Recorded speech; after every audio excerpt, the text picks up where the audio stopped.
protéger et protéger les autres. Restez chez vous. Restez chez vous. Et écoutez la meilleure des web radios. Écoutez la meilleure des web radios.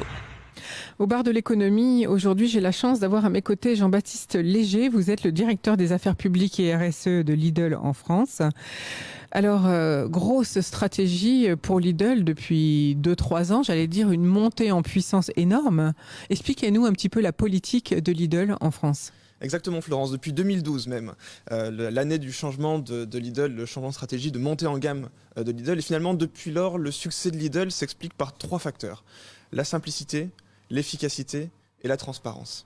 La simplicité d'une part parce que le modèle Lidl, c'est finalement un assortiment sélectionné de 1700 références, un produit pour un besoin, et donc finalement qui permet toujours de proposer le meilleur produit aux consommateurs. L'efficacité, parce que derrière les supermarchés Lidl, il y a tout un réseau logistique qui permet par exemple de livrer les supermarchés tous les jours en produits frais, d'avoir des camions qui sont optimisés à 94% de taux de remplissage et qui reviennent d'ailleurs des supermarchés en emportant tous les déchets qui permettent de recycler 84% des déchets de l'enseigne. Et enfin, qu'est-ce que vous en faites des déchets ? Les déchets, ça veut dire quoi ? C'est les produits non consommés ? Exact. En partie, c'est-à-dire aujourd'hui dans un supermarché vous avez des déchets de fonctionnement qui sont des cartons d'emballage, des plastiques, aussi des déchets organiques. Tout cela en fait part du supermarché et massifié ou rapatrié dans l'entrepôt. Pour l'entrepôt d'Anguin, c'est à Chanteloup-les-Vignes dans les Yvelines. Pour le magasin d'Anguin, vous voulez dire, c'est à Chanteloup-les-Vignes que ça part. Et de là, ces déchets sont recyclés, donc le carton part dans une cartonnerie, le plastique est lui aussi recyclé. On a un taux de recyclage de nos déchets de 84%. Voilà. C'est ce qu'on appelle chez nous le modèle écologistique, c'est-à-dire que votre camion arrive à plein avec des produits et repart à plein avec des déchets du magasin. Alors un camion fait combien de magasins ? Un seul. Voilà. Tous les magasins sont livrés chaque jour au camion complet. C'est ce qui permet du coup d'optimiser les coûts logistiques et c'est ce qui permet aussi d'approvisionner régulièrement le magasin parce que nos supermarchés fonctionnent très bien. On va rappeler combien il y a de magasins en France, donc c'est 1550 si mon chiffre est exact, c'est ça ? Exactement, 1550 supermarchés, 25 plateformes logistiques et pour le Val d'Oise on est sur 21 supermarchés et bientôt 22. Bientôt 22, on va en parler tout à l'heure de l'actualité. Mais ça veut dire que sur 1550, pour chaque magasin, un camion.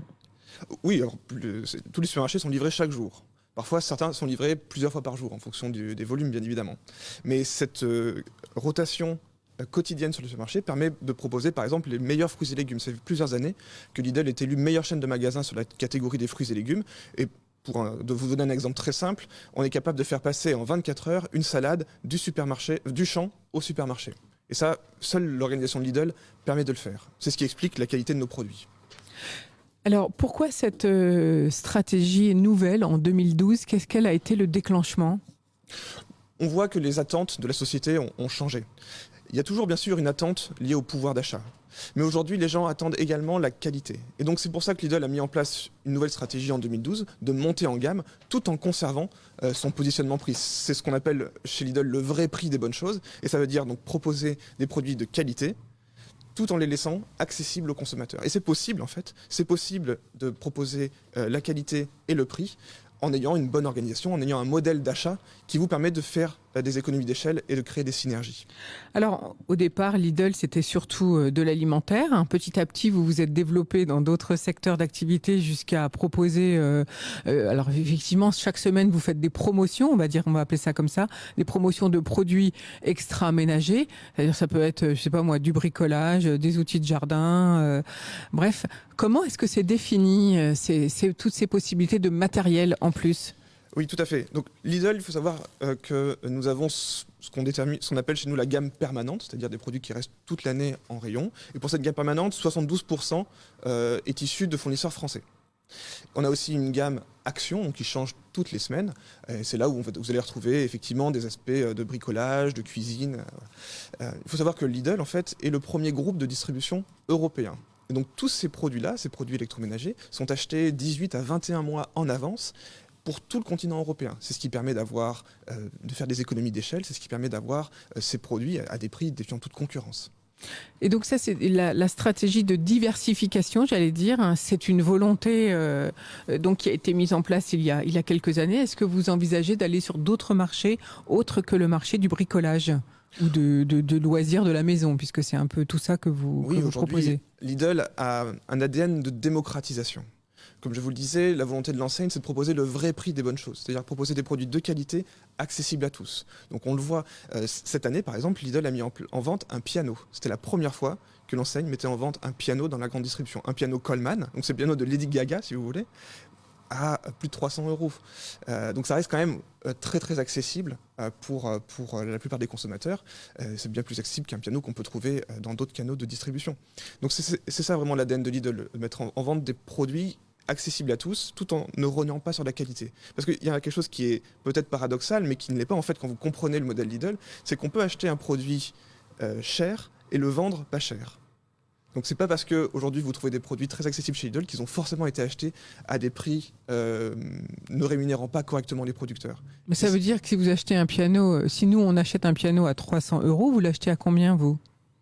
Alors on fait une marge évidemment, mais par exemple sur les produits alimentaires aujourd'hui, on parle beaucoup du revenu des éleveurs. Vous avez une marge qui est imposée par la loi qui est une marge de 10%. Et donc, les enseignes ne peuvent pas non plus vendre à prix coûtant ou ne peuvent pas faire de dumping sur le dos des éleveurs. Ça permet de protéger le revenu des éleveurs. Et bien, Lidl, aujourd'hui, arrive à proposer des produits qu'on appelle tripartites dans tous les supermarchés de l'enseigne, qui sont des produits qui rémunèrent mieux les éleveurs laitiers, les éleveurs bovins, les éleveurs porcins. Et Lidl est la seule enseigne à avoir été pendant plus de 6 ans au Salon de l'Agriculture. En 2021 fait exception évidemment pour des questions pandémiques, mais aujourd'hui on est reconnu comme une enseigne qui rémunère bien les éleveurs. Est-ce que ça veut dire que vous allez développer une politique d'acheter local ? Parce que par exemple on parle du Val d'Oise puisque nous sommes en Val d'Oise aujourd'hui, mais est-ce que ça veut dire que pour le Val d'Oise où il y a beaucoup d'agriculteurs, finalement il y a beaucoup de cultivateurs, d'arboriculteurs, est-ce que vous allez poursuivre une politique d'achat local ? Bien sûr, aujourd'hui 72% des produits alimentaires Lidl sont issus de fournisseurs français. C'est 888 fournisseurs français, c'est très peu. Parce que quand vous avez un produit pour un besoin dans le supermarché Lidl, il faut bien comprendre que derrière un produit, il y a aussi souvent un fournisseur. Donc on a très peu de fournisseurs en fait en France, donc un peu plus de 800. Et parmi ces fournisseurs, 46% travaillent avec Lidl depuis plus de 15 ans. Donc on a vraiment une politique de long terme d'approvisionnement auprès de nos fournisseurs. Alors ces fournisseurs sont d'échelle nationale évidemment, parce qu'il va approvisionner tous les supermarchés Lidl, mais on peut avoir aussi des produits régionaux, c'est-à-dire pour des produits qu'on trouve de manière périodique dans les supermarchés, donc des produits Action, on peut travailler avec des fournisseurs de plus petite échelle, donc d'échelle régionale ou d'échelle locale. Voilà. Sur le Val d'Oise, je vous donne un exemple très précis. On soutient, donc l'activité de Lidl soutient un peu plus de 2500 emplois. Ça correspond à 0,7% de l'emploi départemental. Parce qu'on a justement une politique d'achat aussi avec des entreprises locales, y appelées évidemment sur le Val d'Oise. Alors vous dites 800 fournisseurs nationaux. Donc c'est une sélection drastique, j'imagine. Qu'est-ce qu'il faut faire pour être fournisseur ? Et vous dites que vous laissez quand même une petite porte ouverte à d'autres fournisseurs. Comment fait-on alors pour devenir fournisseur Lidl ? Exactement, donc il y a des enjeux de volume, bien évidemment. Il faut être capable d'approvisionner les supermarchés de l'entreprise. Et donc on peut les approvisionner soit à l'échelle nationale, soit à l'échelle régionale. Donc chaque entrepôt chez Lidl approvisionne entre 60 et 70 supermarchés. Et donc on peut être présent soit à l'année, soit périodiquement. Donc il y a une question bien sûr de volume. C'est une question aussi de qualité, bien évidemment. Et aussi de prix. Mais le prix est aussi très souvent chez Lidl indexé sur le volume. C'est-à-dire qu'une grande partie de l'efficacité du modèle Lidl tient aux économies d'échelle qui sont réalisées en achetant plus de volume, en achetant souvent au niveau d'une palette complète, donc ça économise des frais logistiques, et aussi en achetant très très longtemps à l'avance. C'est ça la clé du succès de Lidl, c'est aussi donner de la visibilité aux fournisseurs, parce que ça leur permet ensuite d'investir, de stocker et de préparer des volumes promotionnels. Donc en fait, les 800 fournisseurs permettent de garantir, c'est ça, le prix au plus juste, c'est ça que vous voulez dire ? Exactement. Le vrai prix des bonnes choses, c'est ce qu'on entend à la radio, mais c'est une réalité aussi. C'est une réalité qui est liée à un modèle d'achat, qui est lié à un modèle organisationnel, qui est finalement très très propre à Lidl. Alors par contre, j'ai pas tout à fait compris comment fait-on si je suis nouveau fournisseur pour pouvoir travailler avec vous ? Chaque année, nos équipes achats rencontrent de nouveaux fournisseurs, référencent de nouveaux produits. Donc c'est ce qui permet aussi d'alimenter l'innovation chez Lidl. On a certes une gamme qu'on appelle permanente, qui est pour tous, tous les jours de l'année, mais on a aussi beaucoup d'innovations, des produits qui arrivent ponctuellement et qui, lorsqu'ils fonctionnent bien, sont référencés ensuite toute la France ou sont référencés toute l'année. On a comme ça des entreprises avec lesquelles on travaille depuis plus de 15 ans, qu'on a fait grandir grâce à Lidl. Donc, ce qui veut dire que les marques allemandes vont diminuer de notoriété en France pour faire monter les marques françaises. C'est ça le futur pour Lidl? Voilà, aujourd'hui, Lidl, c'est 72% de produits français. Il faut bien se le dire. On a très peu de produits issus de l'international. Alors bien sûr, oui, les produits textiles, les produits électroménagers sont achetés en Asie pour la plupart. Mais Lidl est une entreprise qui est implantée en France. On soutient sur tout le territoire français plus de 280 000 emplois. On contribue à 0,4% du PIB de la nation française. C'est toujours par contre un groupe allemand à la tête, on est bien d'accord? Bien sûr, c'est une entreprise familiale, possédée par une famille allemande, mais en France, l'entreprise investit sur le territoire. Depuis 2012, ce changement de gamme s'est fait aussi par un changement dans l'immobilier et dans l'architecture et dans la rénovation des supermarchés. On ouvre environ 100 nouveaux supermarchés par an, que ce soit des nouveaux supermarchés, que ce soit des rénovations de supermarchés existants ou bien des déménagements d'un emplacement à l'un autre. Oui, parce que vous êtes très implanté en Île-de-France. Quelles sont les régions phares pour vous, pour le développement, s'il vous plaît? Donc, je rappelle qu'aujourd'hui, on parle de la stratégie de Lidl. Jean-Baptiste Léger, que vous êtes le directeur des affaires publiques et RSE de Lidl France. Tout à fait. Donc, Lidl est arrivé en France en 1989. D'abord dans l'Est et dans le Nord de la France, mais aujourd'hui, c'est une enseigne qui est nationale. Vous avez 83% des Français qui ont un Lidl à moins de 10 km de chez eux. Donc on a vraiment un maillage territorial extrêmement important. 1550 points de vente, c'est un des plus grands maillages de la grande distribution. Et il y a bien évidemment des zones dans lesquelles Lidl doit encore s'implanter, peut encore s'implanter, notamment les grandes métropoles, parce qu'il y a une demande pour des produits de qualité à un prix attractif. Et notamment, ce qui est important à mentionner, c'est que Lidl propose le même prix dans tous ces supermarchés en France. C'est-à-dire que vous soyez dans le centre-ville de Paris ou bien dans un espace périphérique, vous avez le même prix. Ce qui n'est pas le cas, vous voulez dire, des autres enseignes de grande surface, c'est ça? Qui adaptent leur offre ou qui adaptent leur prix. Et donc cette volonté Lidl d'avoir le même prix dans tous les supermarchés en France a aussi une vraie implication politique, géographique. C'est-à-dire que ça favorise aussi l'accessibilité de certains espaces à des populations qui n'auraient peut-être pas le même pouvoir d'achat. Alors, vous avez dit que vous avez 1550 supermarchés en France. Vous dites qu'il vous faut encore au moins 100 ouvertures de magasins par an. C'est ça le futur? Voilà, c'est notre plan d'investissement. C'est le modèle, j'allais dire. C'est votre plan d'investissement pour combien de temps? Pendant encore 5 années, assurément. Au moins, et ça correspond à plusieurs milliards d'investissements chaque année dans notre parc immobilier. Ça a aussi un effet d'entraînement sur l'économie. C'est-à-dire qu'aujourd'hui, Lidl, c'est quasiment 1% des emplois de la construction qui sont financés via notre activité économique. C'est parce que vous achetez les terrains et vous êtes propriétaire des magasins, ou bien comment ça se passe? Tout à fait. Dans l'immense majorité des cas, Lidl est propriétaire et exploitant de ses supermarchés et de ces plateformes logistiques. Donc c'est une stratégie finalement patrimoniale, d'une certaine manière, de l'entreprise qui investit. Et donc quand on investit sur ses fonds propres, dans ses propres espaces, on a tendance à investir pour le long terme. C'est-à-dire que c'est ce qui explique aussi le fait qu'aujourd'hui nos supermarchés sont beaucoup mieux construits, beaucoup mieux conçus, ont une meilleure performance environnementale. On va en parler dans quelques minutes de ça, parce que ça m'intéresse. Par contre, quelle est votre stratégie pour la France, puisque vous dites qu'il vous faut des magasins et un entrepôt? Un magasin ne peut pas se développer tout seul. Finalement, il faut forcément un entrepôt pas loin, puisque vous avez dit qu'il fallait un certain nombre, un camion pratiquement pour un certain nombre de magasins. Donc, les prochaines implantations, quelles sont-elles pour Lidl en France, s'il vous plaît, Jean-Baptiste Léger? Alors, je ne vais pas vous le dire, une grande partie de ces informations-là sont confidentielles, mais vous avez par exemple sur le Val d'Oise un supermarché qui ouvre dans quelques jours à Pierrelet, qui témoigne justement de cette volonté. Donc ça, c'est le scoop du jour, c'est le fameux magasin à Pierrelet qui va ouvrir. Cette volonté justement de s'étendre en France. Voilà, on a une nouvelle direction, un nouvel entrepôt qui est en cours de construction du côté de Pau, dans le sud-ouest de la France. Et voilà, petit à petit, ça permet de renforcer le maillage de l'entreprise en France.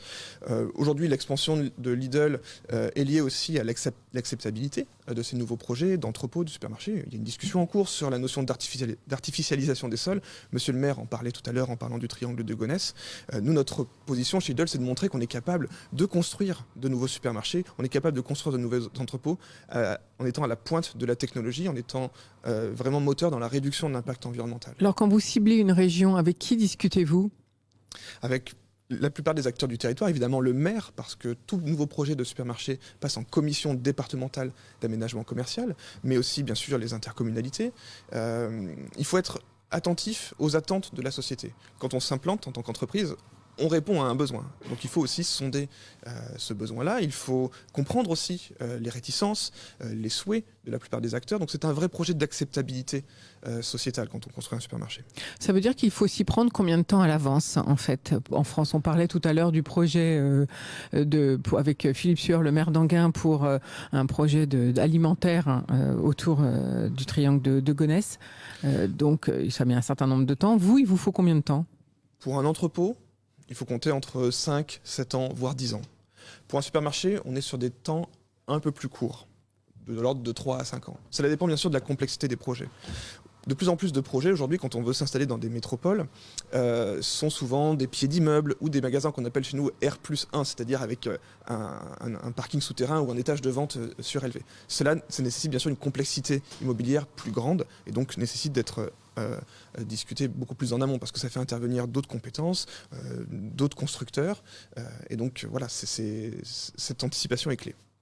Alors revenons sur l'ouverture prochaine donc du supermarché à Pierrelet en Val d'Oise. C'est pour dans peu de temps, c'est le 14 avril, donc c'est dans 2 jours. Exactement. Voilà.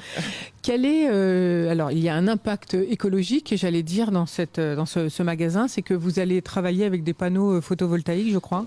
Exactement. Aujourd'hui, Lidl, peut-être vous ne le savez pas, mais on est la seule enseigne de la grande distribution à fonctionner à 100% en électricité verte, c'est-à-dire issue de sources d'énergie renouvelables. En France, tous les supermarchés, tous les entrepôts de Lidl sont alimentés en énergie d'origine renouvelable, que ce soit par le réseau EDF, si vous voulez, avec des garanties d'origine qui prouvent qu'on utilise de l'énergie hydroélectrique pour la plupart, mais aussi avec notre propre production d'électricité. On a aujourd'hui 160 000 m² de panneaux photovoltaïques sur tous nos supermarchés et entrepôts en France, et on va le tripler d'ici 2023 pour atteindre 500 000 m². Ce qui va faire de Lidl un grand acteur du photovoltaïque en France. C'est-à-dire que tous les magasins qui le peuvent, qui sont autonomes, donc qui peuvent accueillir des panneaux photovoltaïques sur le toit, par exemple, ça sera modifié. Vous allez rénover ces magasins-là, les anciens. C'est-à-dire qu'on va passer à 500 000 m² de panneaux photovoltaïques par la modernisation du parc, donc ces 100 nouveaux supermarchés qu'on ouvre chaque année, et aussi par une installation rétroactive sur notre parc de supermarchés. Voilà, parce qu'aujourd'hui, nos supermarchés sont assez compacts. On parle souvent de 1000 m² de surface de vente en moyenne, donc ça fait un bâtiment d'entre 1200 et 1500 m². Et donc ça permet d'installer généralement 1000 m² de panneaux photovoltaïques sur le toit des supermarchés, mais aussi parfois sur les ombrières des parkings, lorsqu'il y en a. Oui, ce qui est intéressant dans les régions où il fait chaud, évidemment. Oui, parce que l'an dernier, on a ouvert notre premier supermarché à énergie positive, dans le sud de la France, à Toulouse. Parce que finalement, on arrive à réduire la facture d'électricité de nos supermarchés, on augmente la part d'énergie renouvelable, et au bout d'un moment, le bilan s'équilibre, voire se déséquilibre en faveur des énergies renouvelables. C'est ce qu'on appelle donc avoir un supermarché à énergie positive, qui produit plus d'énergie qu'il n'en consomme. Et pour ça, il faut une taille de supermarché de 1000 m², c'est le maximum que vous envisagez pour les futurs développements ? Oui, le modèle Lidl, je vous l'ai dit, c'est 1700 références, donc on est sur vraiment un modèle compact. Nous, aujourd'hui, nos clients font leurs courses en 30 minutes maximum, parce que justement, ils savent qu'il y a un produit pour un besoin, et ça va très vite. Ça correspond à un besoin de nos clients qui n'ont pas envie de passer l'après-midi dans un centre commercial ou dans un supermarché. La proximité, finalement. Voilà, c'est la proximité.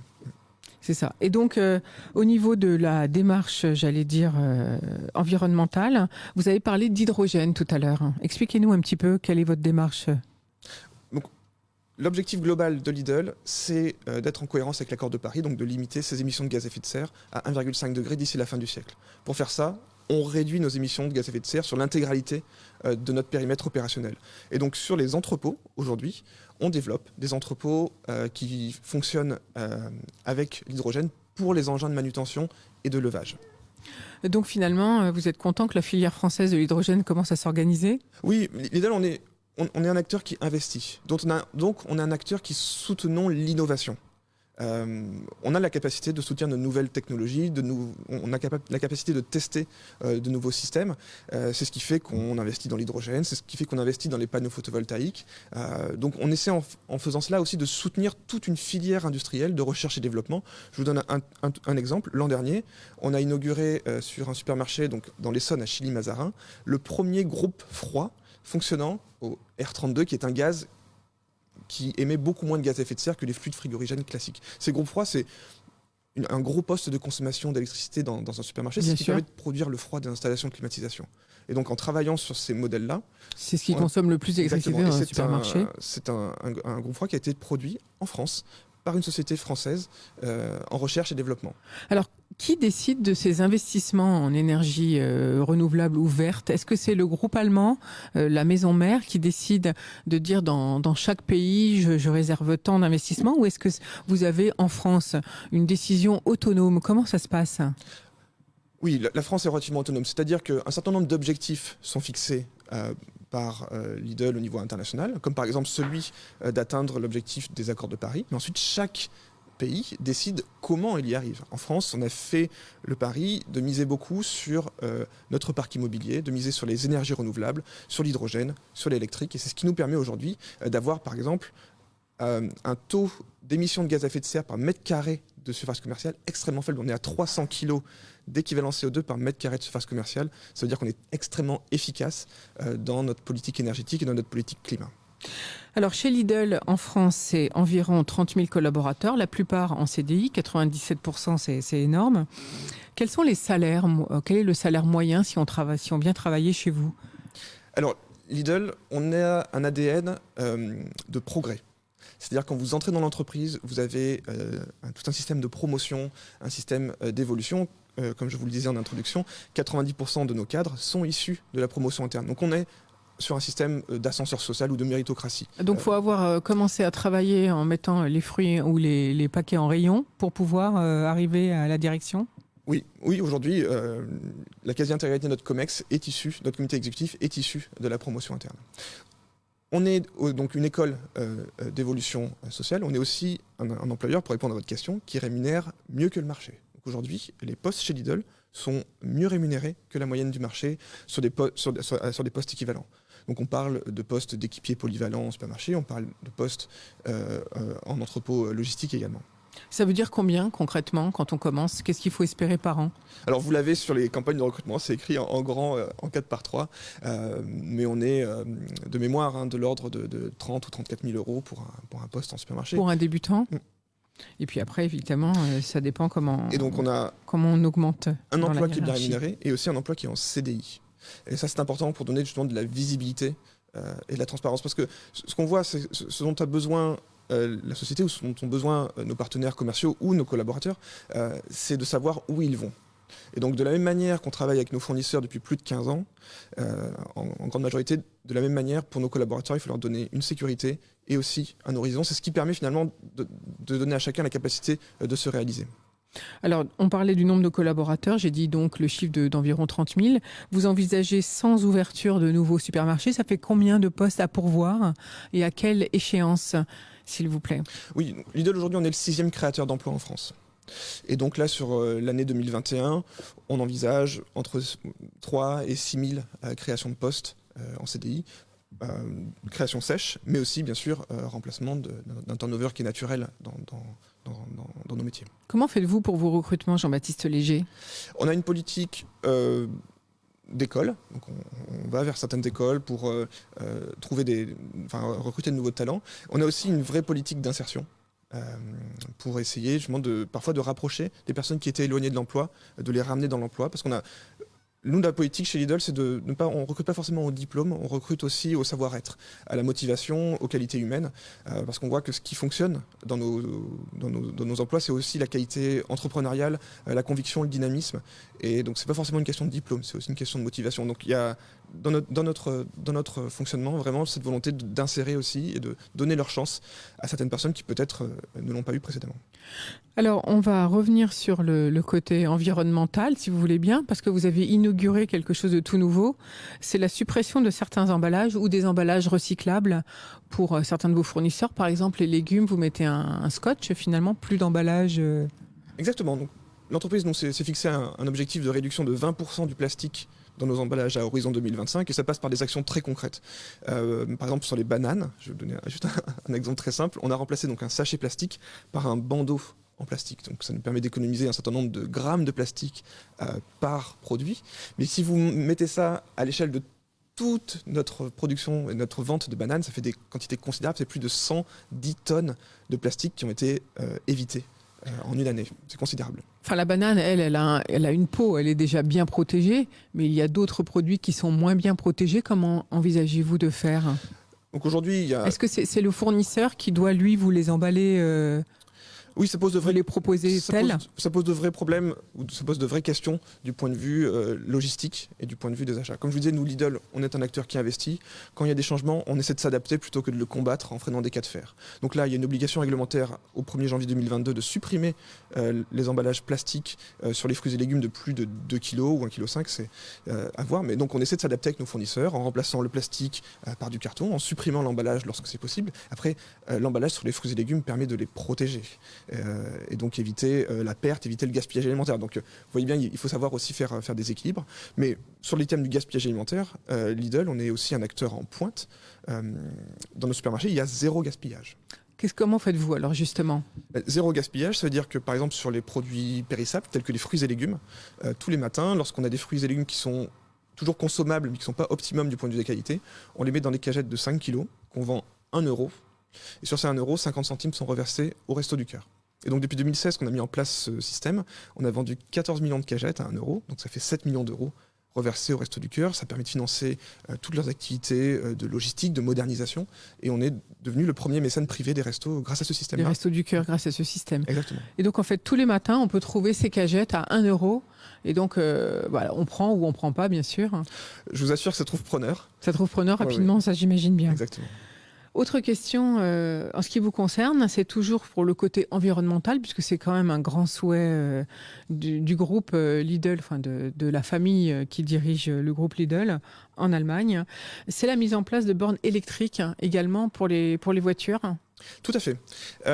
Ça procède de la même logique de modernisation et d'investissement que je vous ai parlé tout à l'heure. C'est-à-dire qu'aujourd'hui, fin 2020, on avait 1000 bornes de recharge installées sur nos supermarchés. C'était le premier parc de la grande distribution. Eh bien, on va le doubler d'ici la fin de l'année 2021 pour passer à 2000 points de charge électriques, c'est-à-dire pour faire de Lidl un acteur de la mobilité électrique du quotidien et de proximité.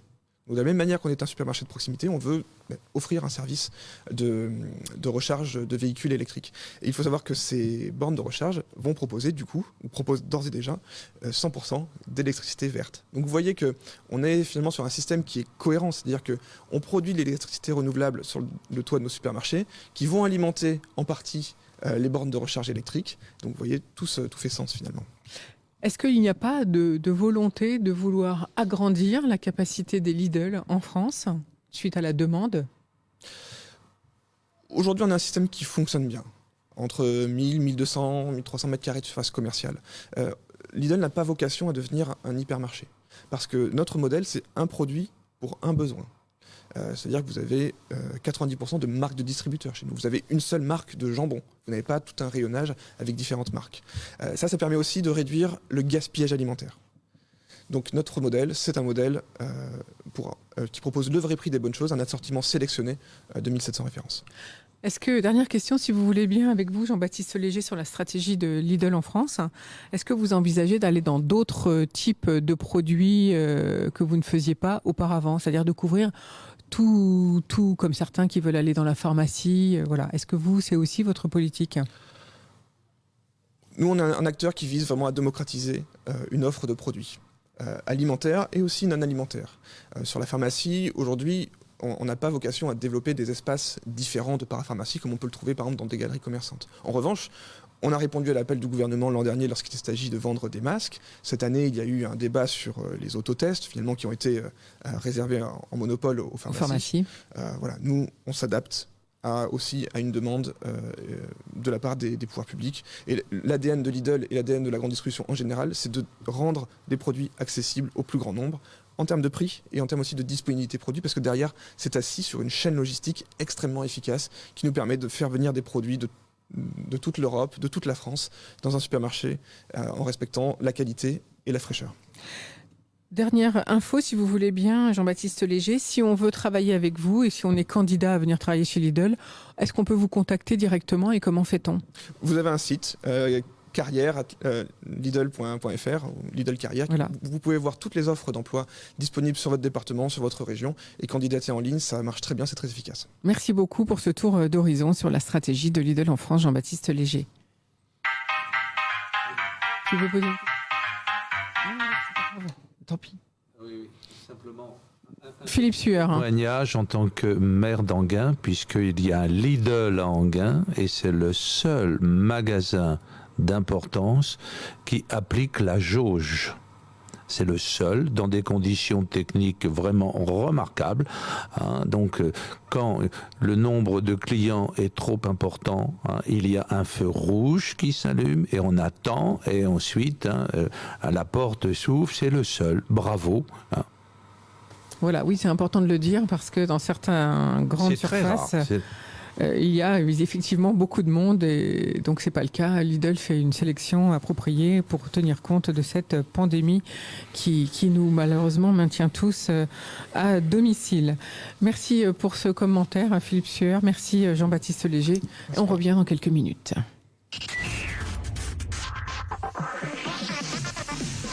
Pour vous protéger et protéger les autres, restez chez vous. Restez chez vous. Et écoutez la meilleure des web radios. Écoutez la meilleure des web radios.